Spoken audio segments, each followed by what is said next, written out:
Can we talk about 10 Days Out? Yeah. Blues from the Back Road? Yeah. So they've been playing some of the music from 10 Days Out before we came up here. And they showed the video too, yeah. So yeah, honestly, this is probably one of the most defining moments of my career, because the blues has given me a lot, and the blues fans and music fans in general, because we have blues fans, but we have people who are fans of music that come to our shows, and but the people, and in particular the blues, has been very generous to me. So I wanted to show my appreciation back to that genre of the music and the people that influenced me to play the instrument. So what we did is well, first of all, I have to go back. I did my fourth album. It was called The Place You're In, and I actually recorded it like right up the road here. I was driving here like every day. The guy who produced the record, Marty Fredrickson, lives not very far from here at all, and we recorded the whole record in his, almost the whole record in his home studio. So that was basically a whole straight-ahead rock album. And in the middle of recording that record, we took a break, and we went out for 10 days and did the 10 Days Out project. And see, I knew something. My fans were kind of shocked when that fourth album came out, because it was just like all rock, and there was no blues really to it other than like my style of playing put on top of the tracks, And I think they were kind of taken aback at first, but I knew something they didn't, because I knew that I was going to hand them, after that, I was going to hand them the most traditional blues project I had ever done before. So anyways, we went out and we wanted to go and seek out some blues talent that was virtually undiscovered, and then we also wanted to seek out some of my heroes. So we loaded up a tour bus.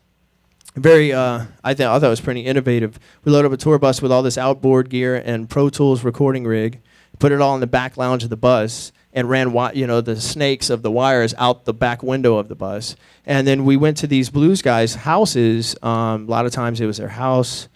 We'd set up on their front porch or in their living room or in their backyard, and sometimes a neighborhood blues bar.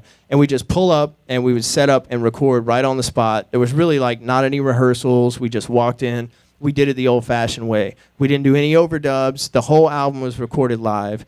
And we had the film crew come with us, because we all had a feeling that this was going to be a tremendous experience, that the music kind of speaks for itself, but seeing it go down and getting to know the people behind the music would have a significant impact on the project and the viewer and the listener at home.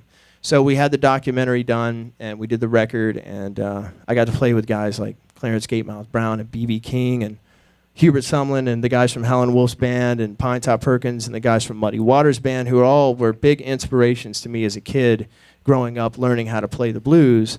And then we got to play with a lot of blues guys that had been playing their whole life, but some of them I had never even heard of until I started researching talent for the project. And I hand chose everybody on that record as somebody that I wanted to be on there. And I actually we decided we wanted to record their music that they wrote, because this project wasn't about me.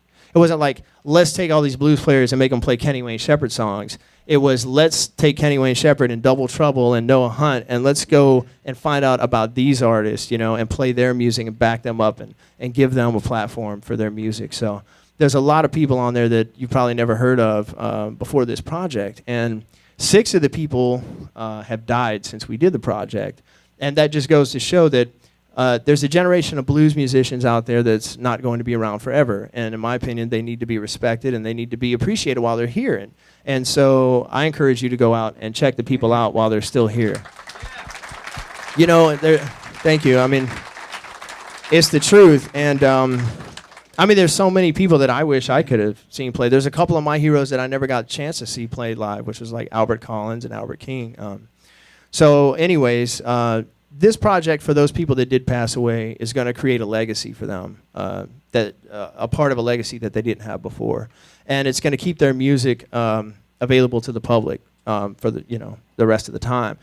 So it's a great opportunity, and like I said, we recorded their music because we wanted, and I made sure that they wrote the song because then they got the money for the publishing, So we made sure that these guys were taken care of. Both on a personal level when we got there, but also on a financial level, because a lot of those guys have been taken advantage of over the years. So anyways, it was a great project. I'm really proud of it. It got nominated for 2 Grammys. It won the Keeping the Blues Alive Award and the Blues Music Awards, and all that stuff. is wonderful, but the real bottom line was that I got to pay tribute to some of the guys that really inspired me to play the blues in the first place. That's awesome.